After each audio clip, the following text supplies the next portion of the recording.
John Frusciante nació el 5 de marzo de 1970 en la ciudad de Nueva York. Es más conocido por tocar la guitarra principal para los Red Hot Chili Peppers. También tiene 11 álbumes en solitario como resultado de su tiempo fuera de la banda. Ha tenido una carrera musical sobresaliente con éxito en las listas de éxitos y múltiples premios Grammy.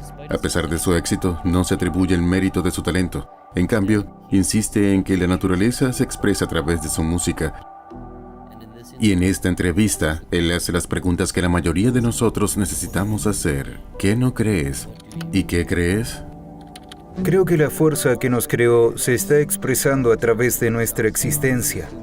No creo que una idea musical comience en tu cerebro. Creo que comienza en un lugar anterior con el que no tenemos ningún contacto directo y creo que todo lo que hacemos, todo lo que creamos es la naturaleza expresándose de la misma manera que cuando una flor crece fuera de la tierra o un árbol crece fuera de la tierra, es la naturaleza expresándose. Se podría decir que el árbol se expresa por la forma en que sus ramas se mueven, pero es la fuerza que impulsa la naturaleza. El árbol es la cosa visible que aparece ante nuestros sentidos, pero no creo en absoluto que sea la fuente de por qué todo se perpetúa todo el tiempo.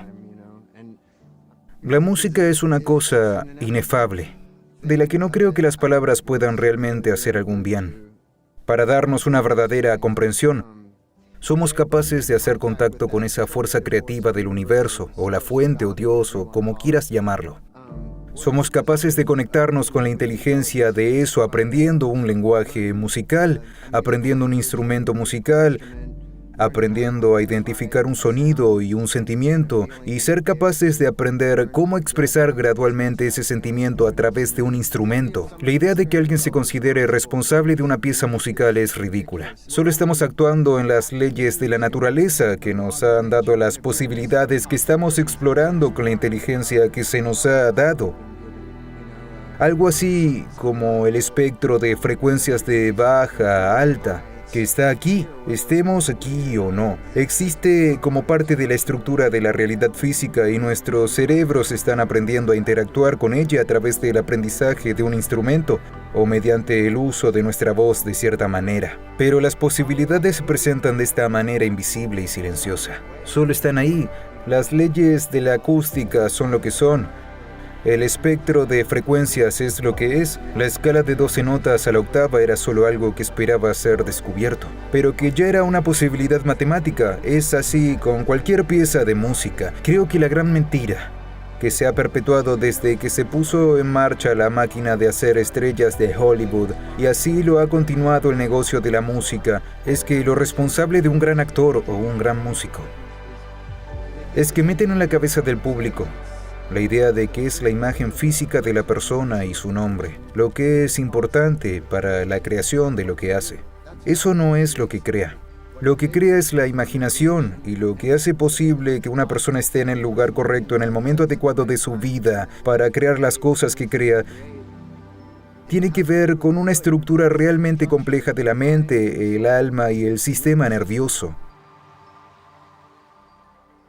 Todas estas cosas desconocidas que están teniendo lugar en el subconsciente, que pueden ser estructuradas tanto por cosas terribles como por el bien. Una persona podría ser abusada y dejar toda su vida y por cualquier razón su voluntad de vivir, su amor por la música, su sentimiento por la música y todas las cosas difíciles que les han pasado se combinan para hacer la perfección. Por ejemplo, alguien como Jimi Hendrix tuvo una vida muy difícil durante su infancia.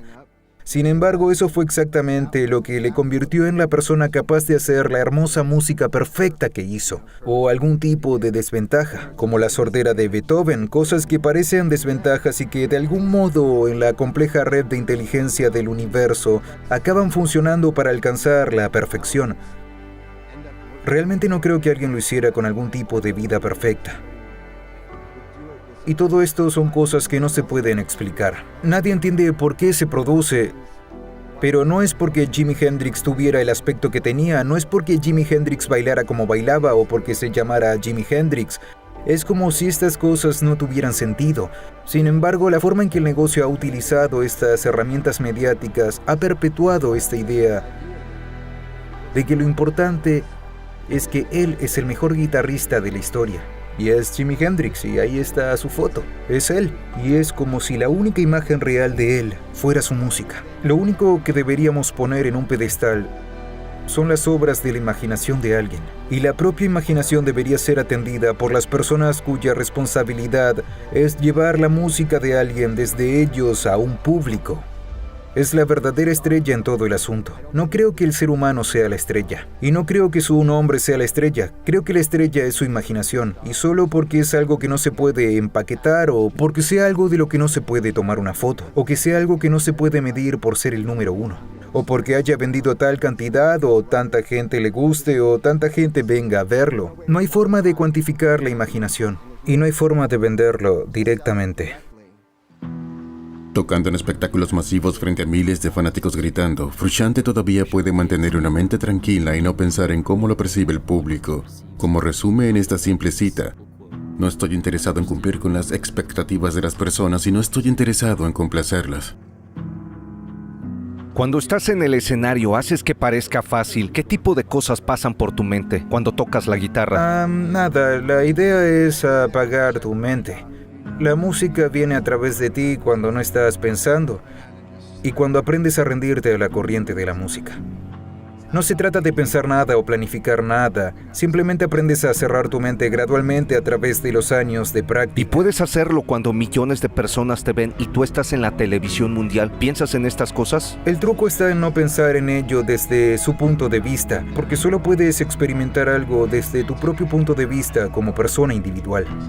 No sé qué les parezco a las millones de personas que me ven, así que no puedo preocuparme por eso, solo tengo que ser yo mismo. ¿Qué significan estas nominaciones para ti en este momento? Todo lo que ha pasado la banda para tener este tipo de éxito. ¿Qué significa para ti y para la banda? Significa que la industria en la que trabajamos nos respeta. Sí, soy músico.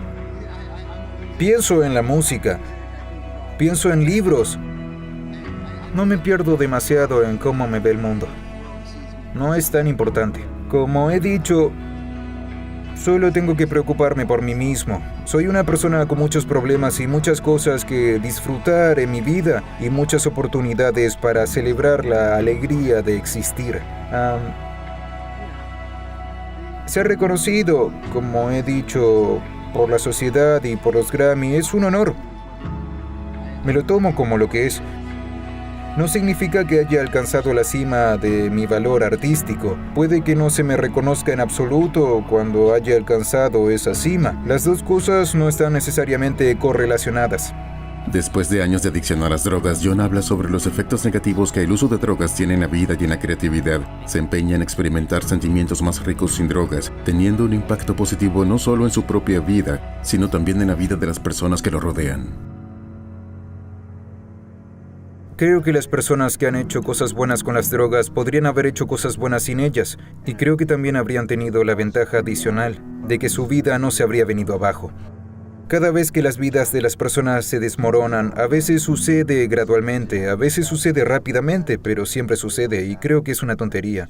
Sí, puedes obtener algunas buenas sensaciones de las drogas, pero puedes obtener sensaciones igual de buenas sin drogas si vives tu vida adecuadamente. Y si obtienes un papel lo suficientemente bueno en lo que respecta a tu creatividad, sé que si dedicas cada segundo de cada día a ser tan creativo como puedas, podrías vivir una vida más rica con más variedad de sensaciones, haciendo que los demás también se sientan bien cada minuto del día sin drogas.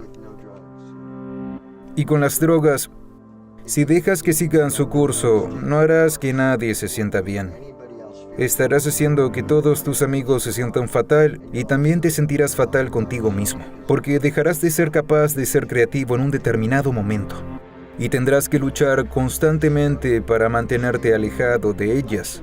La vida no debería ser una lucha, la vida debería ser algo fluido y suave. No es difícil vivir en este mundo, esta no es una dimensión difícil de vivir si te rodeas de la gente adecuada. Si haces lo correcto y si eres tan buena persona como eres capaz de ser para los demás, descubrirás que el mundo te hará un espacio. Lo que te sucede viene dictado por las cosas en las que piensas. Siempre debes pensar en cosas buenas y buscar lo bueno en el mundo. Si buscas lo malo en el mundo, siempre lo encontrarás, pero si buscas lo bueno en el mundo, lo encontrarás. Ahí está. He visto a gente con una vida espiritual que les ha beneficiado mucho como creadores, porque cuando te separas del mundo tridimensional y te das cuenta de que hay otros planos de existencia y de que el cielo forma parte de esta dimensión, tanto como el suelo, puedes empezar a intentar recrear el cielo y las nubes con tu música, y puedes empezar a ser un mejor espejo de la naturaleza y de tu música. Pero en sí la religión no creo que te aporte nada positivo como artista. Creo que es importante que un artista sea libre de cualquier forma organizada de creencia. Creo que una persona debe inventar su propio sistema de creencias a medida que lo va descubriendo. Y yo no entendía nada de otras dimensiones cuando era pequeño, pero siempre tuve la mente abierta e intenté aprender más cosas, y en este momento de mi vida creo que los espíritus y los fantasmas tienen tanto que ver con mi música como las personas. En mi opinión, John es una influencia tan espiritual como musical. ¿Tú qué opinas? Chris Cornell falleció trágicamente el 18 de mayo de 2017 a los 52 años de edad. Dejó un legado musical y una gran reputación por tener una de las voces más potentes en la historia del rock and roll. Aunque se le conoce mucho por su música, Cornell también era una persona muy inteligente que expresaba ideas que hacían reflexionar tanto en las entrevistas como en las letras de sus canciones. Mi 5º cumpleaños coincidió con el día en que el hombre caminó en la luna por primera vez.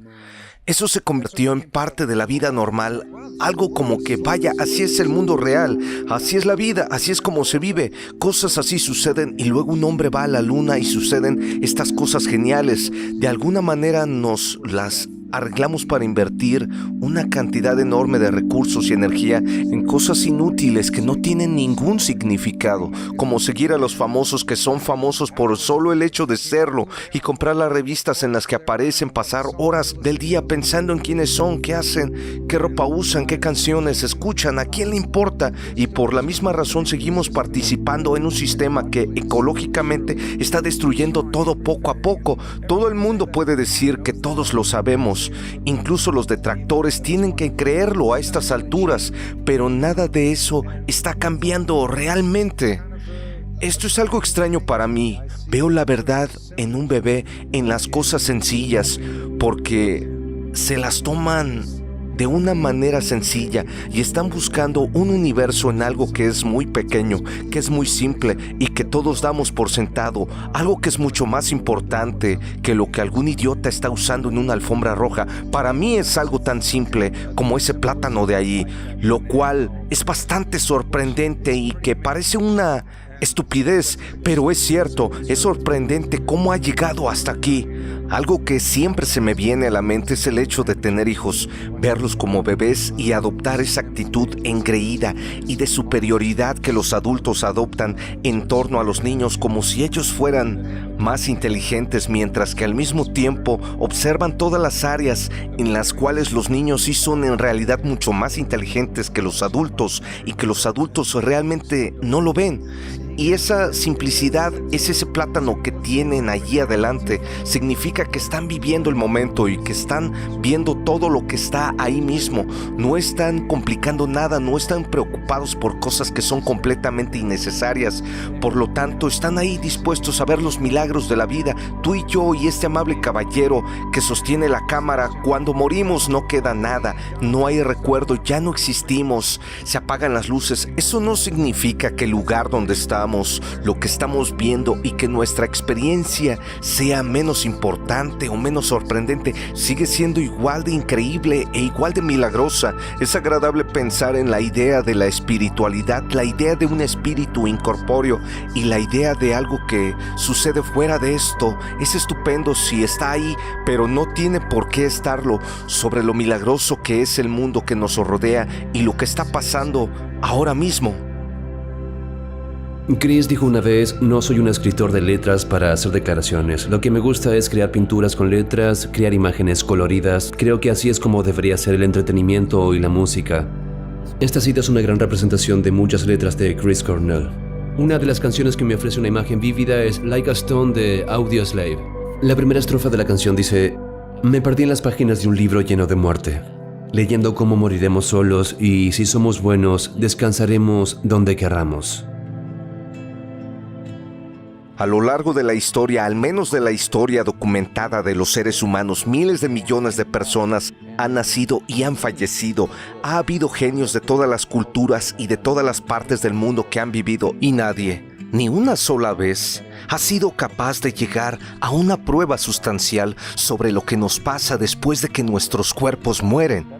Eso es algo increíble para mí, es como pensar, y me hace parecer pesimista al decir, bueno, si nadie ha sido capaz de llegar a ninguna prueba real, concreta y científica de que hay vida después de la muerte o lo que sea, entonces es muy sensato concluir que probablemente no la hay. Y luego hay otra parte de mí que intrínsecamente no cree que eso sea posible, que somos personas con neuronas que se disipan y que cuando nuestro corazón se detiene, eso es todo. Creo que puede ser una fuente de inspiración a la hora de escribir letras y es algo muy misterioso. A pesar de su exitosa carrera, Chris se mantuvo fiel a sus raíces y encontró mucha más satisfacción en escribir música que en los objetos materiales. No soy muy materialista, aprendí que desde que estás en una banda, estás creando música todo el tiempo y escribiendo canciones. Invierto toda mi energía haciendo eso. Y entonces mi banda tuvo éxito y de repente teníamos dinero. Me di cuenta de que muchos amigos míos se distraían con el dinero porque comenzaron a hacer cosas en las que tal vez siempre habían estado interesados y que solo por el hecho de ser músicos podían hacerlas. Y yo no estaba interesado en ninguna de esas cosas. Yo solo quería seguir haciendo música. Así que me di cuenta de que no era materialista y que esas cosas no me importaban tanto y que nada superaba la sensación de escribir una canción. El último álbum de Cornell, Higher Truth, tenía un enfoque un poco más filosófico. Parece que estaba centrado en un tema consciente en la búsqueda del sentido de la humanidad. Aquí está su interpretación de una de las pistas titulado Warrior Moon. Realmente tenemos la capacidad de, en cierto sentido, diseñar nuestro mundo con lo que pensamos que son límites reales y muros reales. Estos existen y estamos viviendo dentro de ellos y luego cuando parece que tal vez eso se va a desmoronar, no te puedes imaginar la vida de otra manera. Eso es todo. Si no funciona, no trabajo. Y entonces, de repente, esto es mucho mejor. No sé cómo. Me perdí en el laberinto y luego miro hacia ese laberinto que creé y pienso en lo confinado que estaba realmente. Creo que a todo el mundo le pasa al menos una vez en la vida, pero quizá a algunas personas les pasa una y otra vez. Pero me gusta la narrativa de la canción, cómo terminó esa idea de la confrontación y la aceptación del final de algo que ves como decisivo.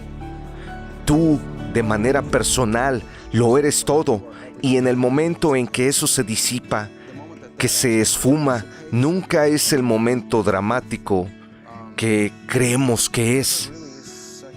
No es la ojiva nuclear que estalla, simplemente no está ahí, y luego tienes que seguir adelante. Un ser humano puede crear una canción, un poema, una pintura, cualquier cosa que despierte algo en su interior y otra persona esencialmente también se verá conmovido por eso, no por mi historia, pero de alguna manera evoca imágenes o sentimientos en ellos y les permite sentir algo en su historia. Y si no puedes hacer eso, creo que estás perdido. Lo que creo que es importante para cualquier persona es ser capaz de comunicar y transmitir sus sentimientos. Y si eres un compositor, por ejemplo, esa es una forma de hacerlo.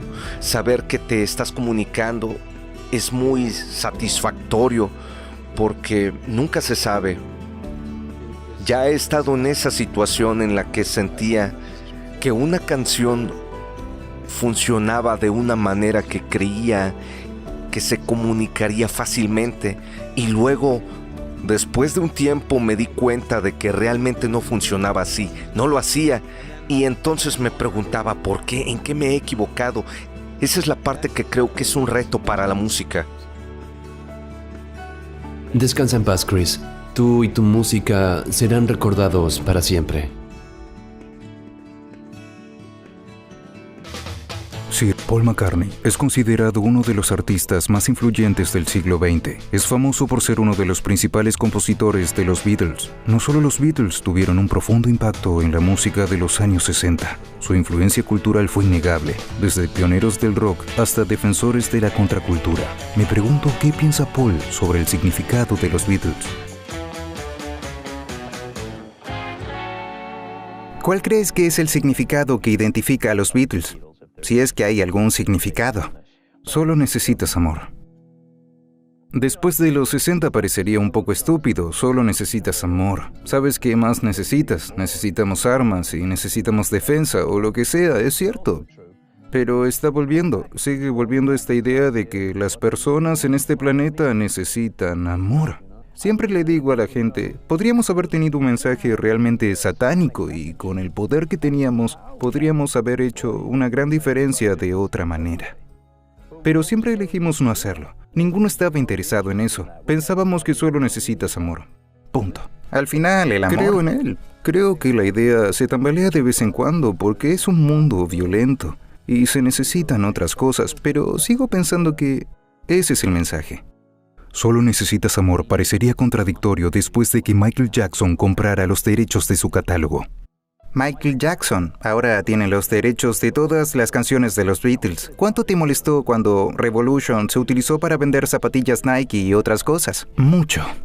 Con los Beatles teníamos todas esas ofertas. Cualquiera que publique canciones recibe esas ofertas. ¿Podemos usar este anuncio? Tuvimos las ofertas de las grandes compañías de gaseosas. ¿Sabes a quién me refiero?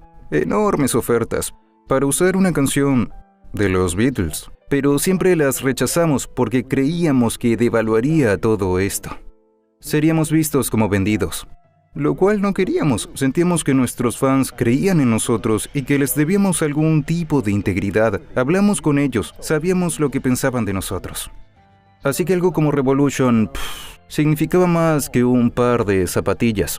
Pero cualquiera que conozca la industria musical, hay mucha presión sobre ti para hacer eso porque es un montón de dinero que llega de repente. Y es muy difícil resistirse para cualquiera. Pero creo que no deberíamos hacerlo. Creo que es más sensato creer en el tipo de leyenda intacta y creo que iría muy bien. Las canciones creo que seguirán haciéndolo genial. Creo que comercializarlas de esa manera las estropea. Después de haber tomado esa decisión con los Beatles, ahora está fuera de nuestras manos. Ya no tenemos la autoridad para hacerlo porque se ha vendido. Pero pienso que es una pena. Personalmente creo que no tiene sentido comercial. Creo que se debilita. Terminas con un catálogo débil de canciones. Pensadas como zapatillas, automóviles, barras, sneakers y esas cosas. Si fueras alguien tan brillante como Paul McCartney, puede que buscaras la aprobación del público. Sin embargo, así como su visión sobre la comercialización de sus canciones, sus pensamientos sobre la aprobación del público son todo lo contrario de lo imaginable. La única aprobación que realmente busco es la mía, porque es la única manera de hacerlo. Lo he intentado de todas las formas posibles, y realmente lo único que cuenta es si te gusta, entonces puedes dárselo al mundo. Y cuando los críticos dicen que es una basura, a mí me gusta. Y mientras estés convencido de que te gusta, eso es lo principal. Del mismo modo, el mundo puede ver a Paul como quiera, pero la visión que Paul tiene de sí mismo es la versión pura que conforma el núcleo de su ser. La cuestión es que sigo siendo ese niño pequeño que creció en Liverpool. Me hice muy famoso, pero aquí dentro sigo siendo ese niño pequeño. Así que me sigue sorprendiendo la reacción del público y todo eso, porque todavía no me lo creo. Tú sabes, y la forma en que pienso es al igual que cuando estoy en casa, viendo simplemente la televisión. Como cualquiera. Así que es como una especie de él y yo. Yo soy yo, que siempre estuvo en este cuerpo y el cuerpo creció. Claro, el hombre detrás de los ojos. Sí. Y él es ese tipo famoso. Vaya, es muy famoso. A pesar de insistir en que es como cualquiera, mucha gente admira a Paul y a los Beatles. Pero, ¿a qué tipo de gente admiran los Beatles? Una de ellas fue Maharishi Mahesh Yogi, la persona que los introdujo en la meditación, y la razón de su viaje a Rishikesh en 1968. En realidad fue Patty, la mujer de George Harrison, quien había oído que Maharishi venía a la ciudad. Y dijo que deberíamos ir todos. Fue una de esas cosas. Yo personalmente no estaba en un buen lugar. Yo estaba en esa época de los años 60. Así que no estaba muy centrado y estaba buscando algo. Creo que todos lo estábamos. Así que oímos que Maharishi iba a tener una reunión y dar una conferencia. Y todos fuimos a verlo. Y eso fue muy interesante. Nos tranquilizó mucho. Y nos pareció algo que valía la pena probar. Él lo expuso muy bien. Lo hizo parecer sencillo. Lo hizo parecer muy atractivo. Y creo que a todos nos convenció. ¿Qué pasó entonces? Fuimos a Bangor, en Gales.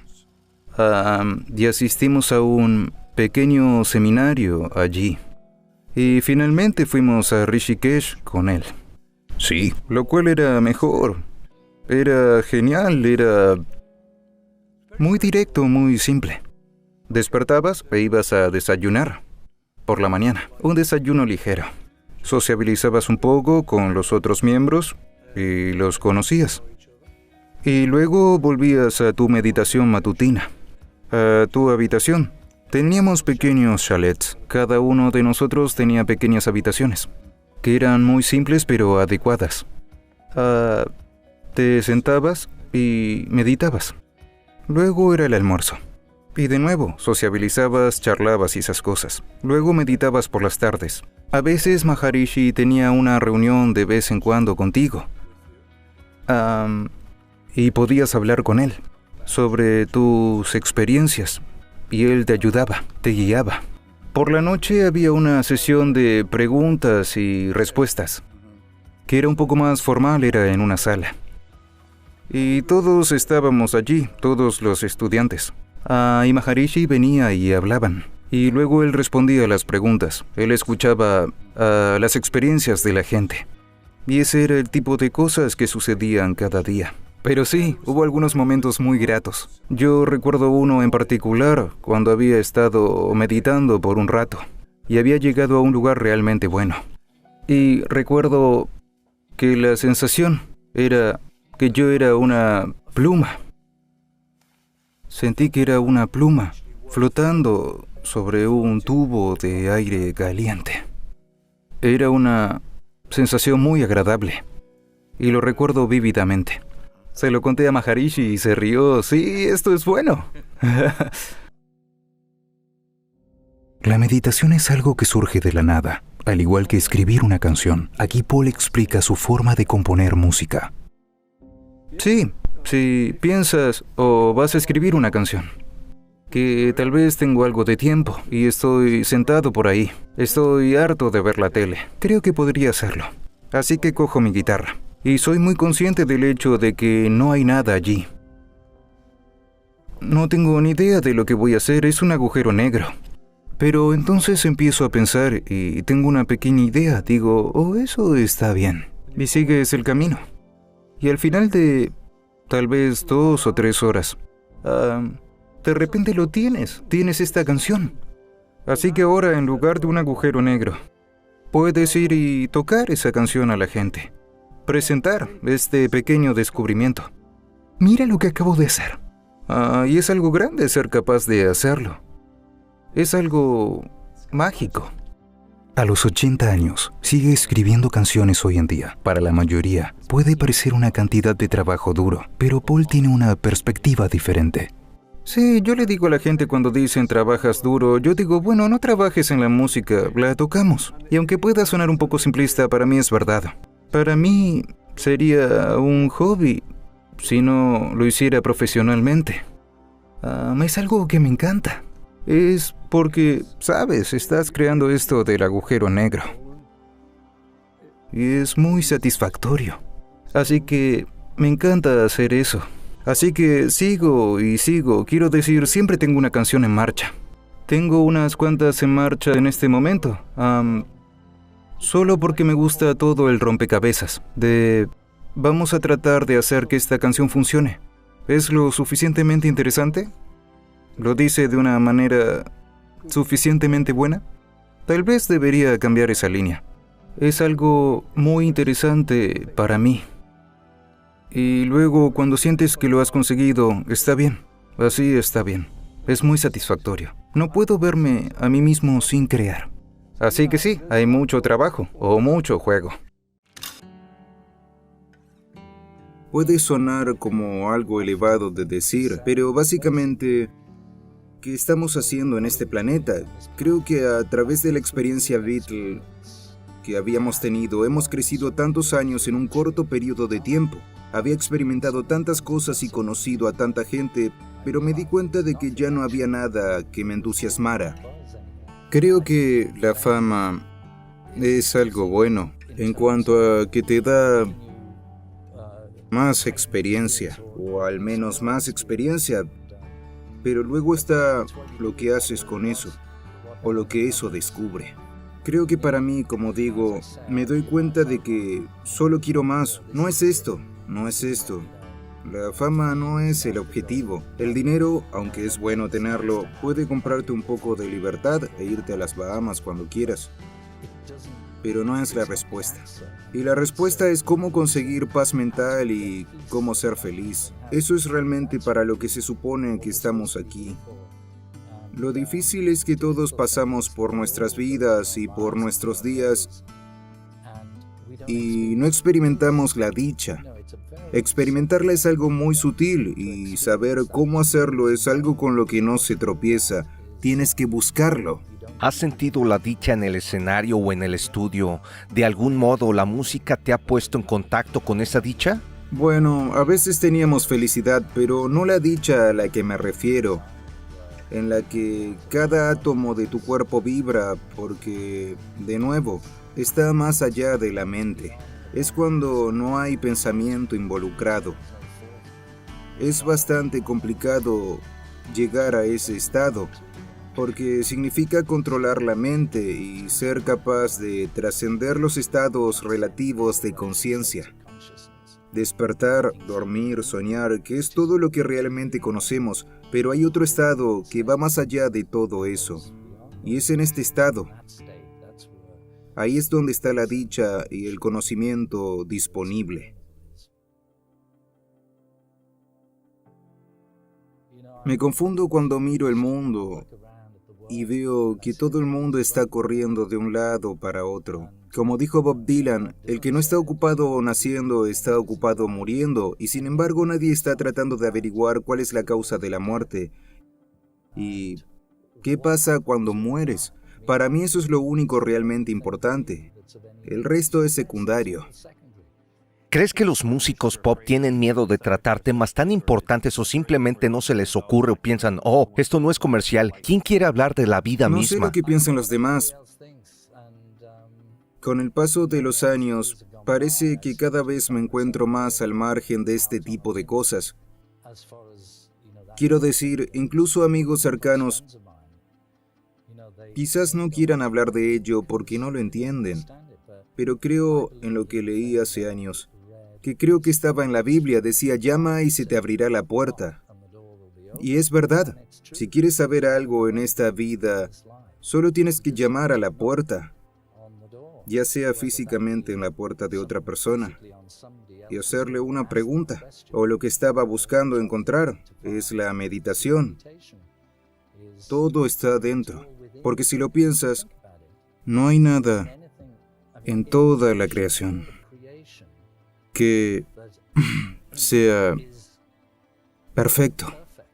No hay nada que vaya mal en la naturaleza, solo lo que el hombre hace, entonces va mal. Pero nosotros estamos hechos de eso. La esencia misma de nuestro ser, de cada átomo de nuestro cuerpo, está hecha de este conocimiento perfecto, de esta conciencia perfecta. Pero por encima de eso está, si puedo usar la palabra, el maremoto de estupideces que atraviesa el mundo. ¿Puedes decirlo? Sí, nos bombardean con basura, pero no solo eso.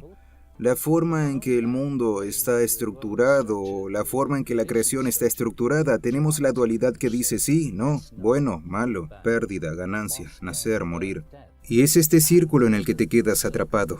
Es como el blues de Memphis otra vez, y eso es lo más difícil de entender. ¿Qué está causando estas dos cosas? ¿Qué está causando el día y la noche, lo bueno y lo malo? Todo es la causa y esto es el efecto. Nos estamos poniendo muy trascendentales aquí, pero quiero decir que nuestro ser físico está realmente en un nivel muy sutil. Es como la savia de un árbol. Es la savia y corre por todas las partes del árbol. Ahora es así, nuestros cuerpos se manifiestan en cuerpos físicos, pero la causa o la savia es pura conciencia. Pura conciencia. Y eso es conocimiento perfecto, pero tenemos que aprovechar esto para entenderlo.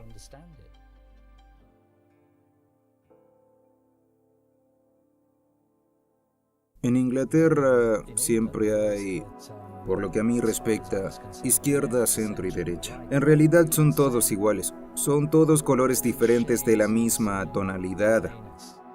Y aunque era una posibilidad remota, Maharishi trató de reunir a estas personas en un partido, que se llamaría un partido de la ley natural, que era el mismo Maharishi Mahesh Yogi. Maharishi Mahesh Yogi. Y la idea detrás de esto realmente es tener la conciencia como lo básico, porque en realidad nos inmiscuimos en el gobierno, o nos metemos en cualquier situación de la vida y obtenemos el reflejo de nuestra propia conciencia. No podemos quejarnos de lo que tenemos, porque eso somos nosotros, es un reflejo de nuestro propio ser. Si pudiéramos tener gente realmente consciente en un sentido espiritual, entonces todos los problemas subyacentes de la sociedad no podrían cambiar de la noche a la mañana, pero a lo largo de 1 o 2 generaciones podríamos tener cosas como, por ejemplo, en Inglaterra, y estoy seguro de que es lo mismo aquí, enfermedades. Se gasta mucho en hospitales y en curar a los enfermos. El problema es que la mayoría de los médicos estudian las enfermedades. Ellos no saben acerca de la salud, así que tendrían que reprogramar las cosas para enseñar a la gente cómo estar sano. De esta manera no se gastaría tanto dinero en enfermedades. La gente estaría más sana. No habría tanta necesidad de todas esas cosas que se llevan todo el dinero. Se podría utilizar ese dinero para otra cosa. La ley natural que opera en este planeta, o en el universo, como dije antes, todo funciona en un orden perfecto y hay un esquema de las cosas que tiene una cierta inteligencia que lo impulsa y hace que todo funcione. Si nosotros como individuos pudiéramos ir a ese nivel de conciencia, donde podemos traerlo a nuestro ser, y como Maharishi Mahesh Yogi dijo una vez, para que un bosque sea verde, cada árbol debe ser verde. No se trata solo de que 1 o 2 personas sean así. Tendría que ser que toda la sociedad tuviera esa comprensión, y eso es lo que creo que realmente hay que enseñar a la gente. Desde niños, enseñar a la gente sobre su salud, sobre sus cuerpos, sobre la conciencia, porque todo tiene que ver con la conciencia. Eleva el nivel de conciencia y entonces todo se vuelve automáticamente mejor. ¿Crees que puede ocurrir o que la gente va demasiado con el piloto automático? Puede suceder, pero es algo que llevará mucho tiempo. Generaciones de personas, si nos fijamos en los años 60 o 50. Hay mucha más gente que, gracias a la música india y al rock and roll, es mucho más comprensiva. Si sales a la calle, puedes encontrar tiendas de especias indias, restaurantes indios y lugares donde hacer yoga o meditación. En general, hay mucha más conciencia sobre este tipo de cosas. Así que se está filtrando, es decir, ¿a dónde fueron todos los buenos hippies cuando se retiraron? Creo que muchos de ellos han criado. Probablemente hay 2 generaciones de niños ahora que están mucho más abiertos a este tipo de conciencia. Y han sido educados siendo vegetarianos o lo que sea. Eso ayuda a la sociedad a ser mucho más equilibrada. Todo tiene que ver con el equilibrio. Hay demasiados extremos. ¿Eres optimista? Hay que ser optimista, sí. Está mejorando y empeorando porque esa es la naturaleza de la relatividad. Bueno y malo, pero el individuo, si el individuo adquiere esa conciencia, entonces no importa, porque en cierto modo puedes conservar el equilibrio entre lo bueno y lo malo, porque en realidad lo bueno y lo malo son lo mismo, lo son, es el mismo tipo de cosa. Así que en el medio está el camino seguro.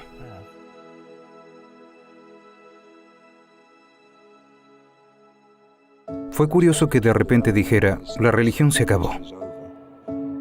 Y ahora reside en las artes. O sea que la información y la vida espiritual estará ahora en las artes visuales y musicales. Creo que es muy peligroso para un artista llenar las expectativas de otras personas. Creo que por lo general, cuando hacen eso, realizan su peor trabajo. Quizá tengamos que existir y vivir con la idea de que solo tenemos un día a la vez. Si pudiéramos hacerlo, estaríamos haciendo algo realmente grande. Creo que lo que Internet le hará a la sociedad, tanto bueno como malo, será algo inimaginable. David Bowie es conocido como uno de los músicos más influyentes del siglo XX. Dejó un gran impacto en la música popular a lo largo de su vida. Es mucho más de lo que parece. Tiene un lado intelectual y espiritual que no se menciona con frecuencia cuando se habla de él. Esta es una de las principales razones de su éxito, y su singular enfoque artístico de hacer lo que cree que es correcto. No hagas cosas para agradar a la gente. Pero también creo que eso no se aprende sino mucho más tarde. Pero no trabajes nunca para otras personas en lo que haces. Recuerda siempre que empezaste a trabajar porque dentro de ti había algo que sentías, que si lograbas manifestarlo de alguna manera, entenderías más sobre ti mismo y sobre cómo coexistes con el resto de la sociedad. Es muy peligroso para un artista tratar de cumplir las expectativas de los demás. Creo que, por lo general, cuando lo hace, realiza su peor trabajo. Me he acostumbrado a que no se puede complacer a todos todo el tiempo. No tengo un gran deseo de ser muy amado por multitudes anónimas y sin rostro. No es algo que yo quiera. Y otro consejo: si te sientes seguro en la zona en la que trabajas, no estás en la zona adecuada. Métete un poco más en el agua, a una profundidad a la que no estés acostumbrado. Ve un poco más hondo, y cuando no estés tocando fondo, estarás en el lugar adecuado para hacer algo interesante. Otra visión curiosa que tiene David es la idea de que los puntos de vista artísticos son disfuncionalidades. Más que llevar un estilo de vida estable y sostenible, ser artista es dar un paso hacia lo desconocido, eliminando las reglas estereotipadas de la sociedad. A menudo me pregunto si ser artista de cualquier tipo, de cualquier naturaleza, es prueba de tener algún tipo de trastorno, una disfuncionalidad social. Es extraordinario querer hacerlo, querer expresarse en términos poco comunes. Creo que querer hacerlo es una especie de locura. Para mí el enfoque más sensato y racional de la vida es sobrevivir con tenacidad y crear un hogar protector y un entorno cálido y amoroso para la propia familia en el que puedas alimentarlos. De eso se trata. Todo lo demás es adicional. La cultura es algo adicional. Supongo que la cultura es un regalo. Es algo que solo necesitamos alimentarnos. No necesitamos platos de un cierto color o sillas de cierta altura o nada más. Es decir, cualquiera nos serviría, pero tenemos 1000 tipos de sillas y 15 tipos de platos diferentes. Es innecesario y es una señal de la parte irracional del ser humano, creo. Una de las citas de David más fascinantes es: la religión es para los que temen ir al infierno, la espiritualidad es para quienes han estado allí. Parece reflejar sus conocimientos espirituales y sus estudios sobre el budismo. Cuando tenía unos 18 años, estudié durante 2 o 3 años el budismo tibetano. Mi maestro, Chimi Yongdong Rinpoche, acababa de llegar del Tíbet, donde tenía sus seguidores. Lamentablemente, la mayoría de ellos fueron fusilados por los chinos cuando trataban de escapar hacia la India. Aunque tenía unos 2000 seguidores, le quedaron solo 50 o 60, porque les disparaban desde los helicópteros. Afortunadamente, él logró escapar con vida y trató de que yo tuviera una opinión informada sobre el budismo. Yo no diría que yo era un buen budista. Al final me recomendó que me dedicara a la música y no que me cortara el pelo y me convirtiera en lama. Pero lo que me dejó fue el sentido de la trascendencia y el cambio, que se convirtieron en aspectos fundamentales de mi vida, de mi forma de enfocarla y de no aferrarme a nada. No creer que hay algo que durará toda la vida eterna. Y eso hace que sea muy fácil dejar las cosas materiales o físicas. Y se vuelve mucho más importante buscar la fuente del propio ser. Y supongo que ese ha sido mi viaje personal. Descubrir dónde está mi riqueza espiritual, dónde está mi vínculo con el orden universal. Y eso puede convertirse en una búsqueda vital. Y creo que eso es, como compositor, en lo que más me involucro probablemente. Era un maestro zen en un templo en Kioto que me gustaba mucho. Fue de lo más curioso. De repente dijo, la religión se acabó y reside en las artes, y que la información, la vida espiritual, se encontraría en las artes visuales y musicales, lo que me pareció un comentario muy sorprendente en un maestro zen de 70 años. No recuerdo el filósofo que a principios de siglo dijo que tenemos que acabar con Dios para poder reinventarlo. Y creo que esto está ocurriendo a finales de este siglo. Tenemos que encontrar el foco de nuestra fuerza religiosa en un área totalmente diferente de las formas antiguas y casi medievales a las que se espera que nos sometamos. Hay un término que usan los agnósticos, que es el Dios más allá de Dios. Y creo que existe la sensación de que estamos tratando de encontrar un mérito en el caos que percibimos como nuestra existencia.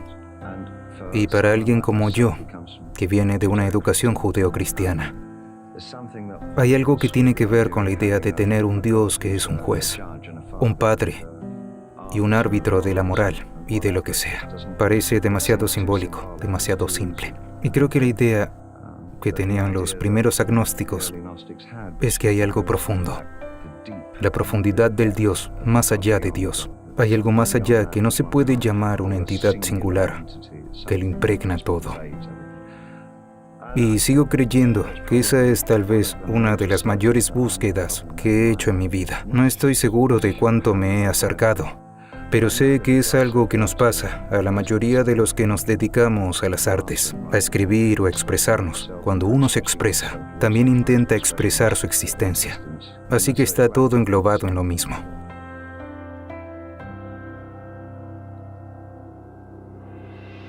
Los conocimientos filosóficos de Bowie se sumaban a una fascinante interpretación del siglo XX, al igual que a una perspectiva única del propósito de la vida. A finales del siglo XIX, la gente estaba crecida, con su propio sentido de la ciencia y las repercusiones de la ilustración, y cómo el hombre podía mejorar el mundo.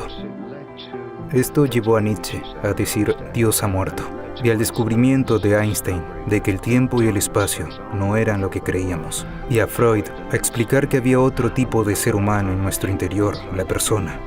Todo esto llevó a la idea de que lo que habíamos conocido hasta entonces estaba mal, todo. Así que empezamos el siglo XX, haciendo borrón y cuenta nueva. Ahora somos dioses, y lo más grande que hicimos como dioses fue crear la bomba. Éramos buenos haciendo eso. Y en los años 50 y 60, las repercusiones de lo que habíamos hecho defendiendo nuestra idea de moralidad, creándolo todo nosotros mismos, destruyeron de tal manera nuestra respuesta a lo que deberíamos estar haciendo en la vida, que terminó en el caos que tenemos ahora. No tenemos vidas espirituales de las que hablar. Hay nuevas cuasi-religiones, pero ya no existe un sentido claro de cuál es nuestro propósito en la vida. Ahora bien, esto puede ser bueno, pues podríamos demostrar que, de hecho, no tenemos un propósito. ¿Somos lo suficientemente crecidos o maduros para existir así? ¿Somos lo suficientemente maduros para aceptar que no hay un plan, que no vamos para ninguna parte, que no hay inmortalidad al final de esto si seguimos evolucionando? Si evolucionamos lo suficiente, tal vez no tengamos que morir. Quiero decir, ese parece ser el alcance del pasado. Bueno, tal vez no podamos vivir así. Tal vez tengamos que existir y vivir con la idea de tener un día a la vez. ¿Y podemos hacer esto?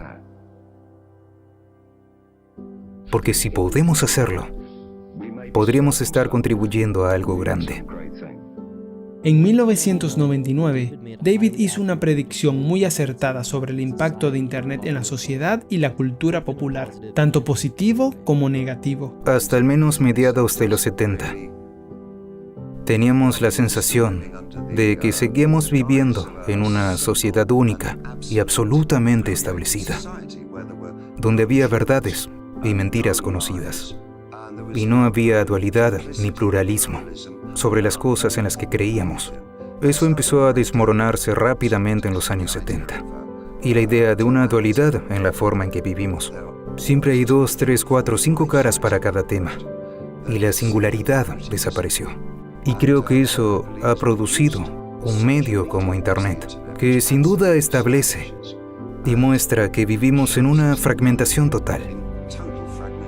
¿No crees que algunas de las afirmaciones que se hacen sobre este tema son muy exageradas? Recuerda cuando se inventó el teléfono. Por supuesto. La gente hizo afirmaciones increíbles. Lo sobre sé, muchas el presidente cosas. Por en ese ejemplo, momento, cuando se inventó el teléfono, exageró al decir que veía el día en que todos los pueblos de América tendrían teléfono.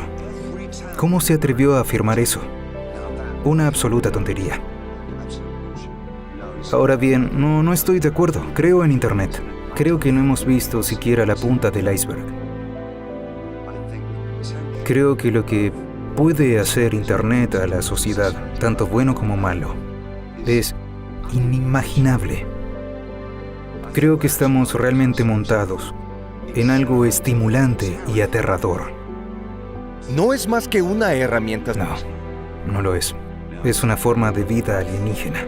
Es simplemente un sistema de transmisión diferente. Estás hablando de algo más profundo. Sí, me refiero al contexto real, ya que el contenido va a ser muy diferente de lo que podemos imaginar en este momento. La interacción entre el usuario y el proveedor será tan estrecha que acabará con nuestras ideas sobre lo que son los medios de comunicación. Pero está sucediendo en todas las formas. Está sucediendo en el arte visual. Los avances de la primera parte del siglo con gente como Duchamp eran tan premonitorios en lo que estaban haciendo y planteando. La idea de que la obra no está acabada hasta que el público se acerca a ella y añade su interpretación, y que de lo que trata la obra de arte es del espacio gris que hay en medio.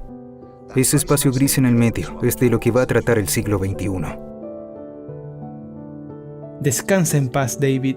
Tu música y tu intelecto perdurarán más allá de tu muerte.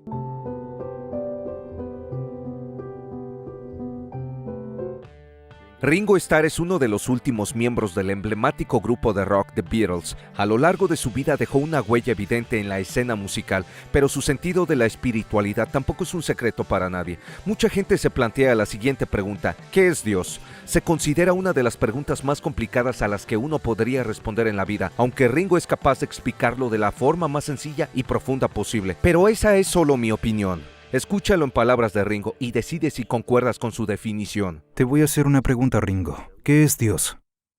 ¿Dios para mí? Mi Dios en mi vida. Dios es amor. Puro amor.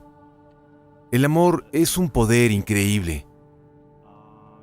Si das amor, la reacción es gigantesca, incluso para los locos violentos. Si das amor, ellos se detienen por un minuto porque todos notan el amor cuando viene hacia ellos. Y te sientes increíble cuando das amor de vuelta. Siento que a medida que avanzas en la vida, tomas ciertas decisiones que son muy duras y no te sientes bien por ello. Pero si estás haciendo algo con amor, el mundo y todo lo que te rodea conspirarán a tu favor. Así son las cosas. Así es como funciona el mundo. Todo es el único Dios. Los libros que he leído, todos hablan del bien y el amor. Un monje vietnamita, cuyo nombre nunca puedo pronunciar, habla de la cotidianidad de nuestras vidas y dice: Cuando llegues al semáforo, no sirve de nada volverse loco. Simplemente ama la luz roja. Y cuando cambie, sigue conduciendo. Y dice, y cuando estés enfadado, no sirve de nada estar enfadado contigo mismo, porque entonces estás el doble de enfadado. Me gusta poner en práctica eso en mi vida también.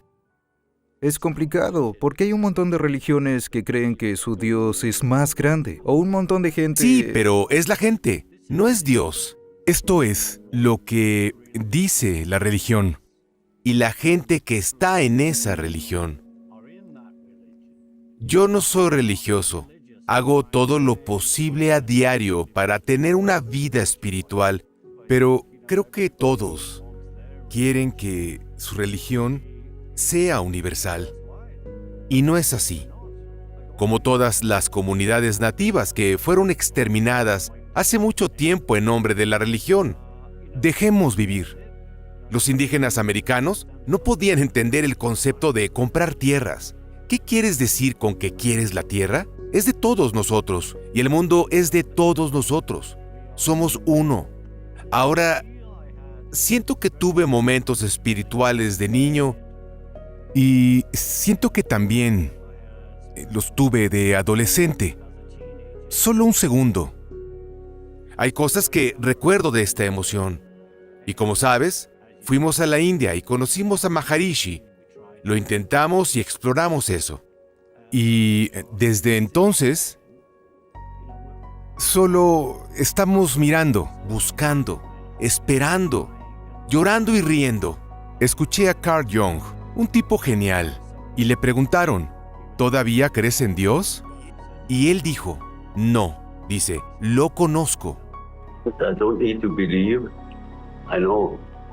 Él es el único que he conocido que dijo, lo conozco. ¿No es genial? La gente tiene miedo de la palabra Dios. ¿Sabes lo que te digo? No dicen, oh Dios. Quiero decir, ¿no puedes simplemente decir Dios? Bueno, puedes. Una vez alguien me preguntó, bueno, ¿cuál es tu concepto? Iba a embarcarme en esa locura energética de los años 60 y pensé, oh Dios mío, no sé. Dios es amor. Es simple. ¿Qué crees que sucede cuando mueres? Personalmente creo que voy a algún lugar. ¿Crees que tu cuerpo y tu espíritu son independientes? Sí. ¿Crees que...? Y el espíritu no causa la locura. No es el hambre de poder de la que están rodeados muchos humanos. Esa es la condición humana. Dios es amor. El amor es amor y cuanto más amor pongamos en nuestra vida, es todo lo que quiero decir, habrá más amor en el planeta. Aunque muchas personas abandonaron el mensaje de paz y amor en los años 60, Ringo se aferró a él con fuerza. Se ha convertido en su lema de vida y difunde el mensaje de paz y amor en cualquier oportunidad que tiene. Paz y amor. Algunas personas que se encontraron con el mensaje de paz y amor en los años 60 lo abandonaron. ¿Cómo te aferraste a la paz y al amor, Ringo? Simplemente se convirtió en un saludo natural. Paz y amor, hermano. Surgió en los años 60, por supuesto. No lo inventé yo. Y me encantan los años 60. ¿Cómo cambió la vida de todos gracias a Timothy Leary? Por supuesto. Y no sé, simplemente estaba de gira, no había estado en vivo durante años y simplemente se convirtió en algo como, ¡hey! Paz y amor a todos. Y así fue como comenzó. Luego tenemos mi especial de cumpleaños el 7 de julio y tenemos un momento de paz y amor al mediodía y lo uso de cualquier manera que pueda porque realmente creo en la paz y el amor. En 1968, los Beatles viajaron a la India para participar en un curso de meditación trascendental con Maharishi Mahesh Yogi. Una cita de Ringo que me llama la atención es: al final del día puedo acabar totalmente loco porque he hecho montañas de un grano de arena. Con la meditación puedo mantenerlas como un grano de arena. Hace más de 40 años terminamos en Rishikesh y fue allí donde lo conocimos. Bueno, no fue donde lo conocimos, fue donde estuvimos con Maharishi. Lo habíamos conocido unos meses antes en Gales y desde entonces, a veces mucho, a veces poco, he meditado. Y es un regalo que me dio, mi mantra, algo que puedo usar y que nadie puede quitarme. Así que es una de las pocas cosas que me han dado que significa tanto para mí. Al tener un invitado tan exitoso como Ringo, resulta extraño pensar en quiénes serían sus modelos a seguir. Aunque creo que es claro que admira a Maharishi, no es sorprendente que sea partidario de la Fundación David Lynch y sus esfuerzos para financiar la enseñanza de la meditación en las escuelas. Cuando lo vi por primera vez fue en una habitación, porque estábamos en una universidad, todos estábamos viviendo en un dormitorio. Y es uno de esos momentos en los que cambia la percepción de tu vida, porque el hombre estaba tan lleno de alegría y de felicidad Que me dejó impresionado. En mi mejor día, nunca me sentí como él. Era fuera de este mundo. Era tan... Solo pensé, quiero algo de eso. ¿Sabes lo que digo? fue lo mejor que pudo haber pasado. ¿Dónde estabas antes de eso? Bueno, nunca había meditado en mi vida. Pero incluso solo en tu cabeza, No, mi cabeza estaba un poco en esos años 67. Principalmente 67. Estaba un poco confuso. Pasaban muchas cosas. Y de todos modos, él fue una de las personas que me ayudó a salir de eso. No es que dijera, toma, te estoy ayudando. Ayudaba a todos, pero a mí me ayudó en serio. Bueno, la dedicación de David a su trabajo es genial. Él estaba haciendo mucho más que tú y yo. La fundación, para eso está trabajando. Lo más importante para mí, por supuesto, es llevar la meditación a las escuelas. Y él me estaba diciendo que saben por los directores de las escuelas que la violencia ha disminuido. ¿Qué tan lejos está eso? Sobre todo cuando niños están llevando armas a la escuela. Lo sé, es en las escuelas estrictas donde mayormente entra. Es increíble, por eso tienes que apoyarlos. El mejor consejo que has recibido. Sé tú mismo. ¿Te gustaría tener algún superpoder? La capacidad de amar sin estar juzgando todo el tiempo. Todo lo que puedo hacer es preparar mi arte para ser lo suficientemente diligente y centrado cuando me conecte, para que cuando fluya a través de mí una ola de divinidad, tenga yo los músculos y el arte para expresarlo y articularlo en algún tipo de algo. Michael Peter Balsary, más conocido como Flea de los Red Hot Chili Peppers, está considerado uno de los mejores bajistas de todos los tiempos. Como miembro fundador de su banda, Flea contribuyó en forma decisiva a su formación y éxito. Conoció a Anthony Kiedis cuando ambos estaban en 10º año y más tarde crearon los Red Hot Chili Peppers. Su amistad ha durado hasta ahora y ha sido premiada con muchos éxitos y logros. 6 Grammys, 16 nominaciones, inclusión en el Salón de la Fama del Rock and Roll y una estrella en el Paseo de la Fama de Hollywood. Pero volvamos al encuentro inicial de Flea con Kiedis y al vínculo entre ellos. Lo conocí cuando tenía 15 años, comenzando el 10º año de la secundaria Fairfax de Hollywood. Casi inmediatamente congeniamos y nos dimos guerra. ¿Sabes lo que quiero decir? Era como... Y se han mantenido así. Así ha sido siempre. Y lo que trato de expresar sobre nuestra relación y sobre mi infancia es que él es una gran parte de mi infancia. Y se convirtió en mi familia. Fuimos inseparables. Durante muchos años, especialmente cuando éramos jóvenes, casi todos los días estábamos juntos. Lo que trato de expresar sobre él en mi libro es que, desde el principio, recuerdo a mi mamá, que en paz descanse, que unos años antes de morir me dijo, recuerdo que tenías como 15 años y llegaste a casa. Es duro cuando lo recuerdo. Ella me dijo, Michael, llegaste a casa y estabas muy animado y me dijiste, mamá, por fin he encontrado a alguien con quien puedo hablar. Y así fue, tú sabes, y como pasa entre hermanos, también nos peleamos. Sí, pero yo estaba ahí. Encontré a alguien con quien podía comunicarme de una forma y de una manera profunda que no había tenido antes. Sabía que eso era grande y sentía que nos unían fuerzas, más allá de nosotros. No pensaba en una vida profesional ni nada parecido. Y todavía siento, a veces, que los años que hemos tenido la banda y todo lo demás, y que nuestra banda ha tenido éxito y todo eso. Pero no es tanto la banda en sí lo que hace, ni todas las obligaciones profesionales y esas cosas, ni nuestro deseo de tratar de seguir siendo una entidad artística en evolución, sino que nuestra banda es un vehículo. Es como si el universo hubiera decidido: esto los mantendrá unidos, así que háganlo. Anthony Kiedis no fue el único amigo de Flea con el que logró cosas increíbles. En 2001, Flea fundó el Conservatorio de Música Silver Lake con Keith Tree Barry, un antiguo compañero de giras. El Conservatorio de Música Silver Lake es una escuela de música sin fines de lucro. ¿Basada en Silver Lake? Sí, está en Silver Lake, en la esquina de Sunset y Sanborn. La empecé hace 13 años. Tenemos allí 700 estudiantes de música. Enseñamos todos los instrumentos de orquesta, los instrumentos de las bandas. Cuando era un niño, era un poco indisciplinado. Vivía en la calle, me metía en líos, cometía delitos menores, me drogaba. Lo único que me mantenía concentrado eran los programas de música en las escuelas públicas a las que iba. Me dieron un sentido de identidad, me dieron disciplina y algo en lo que trabajar.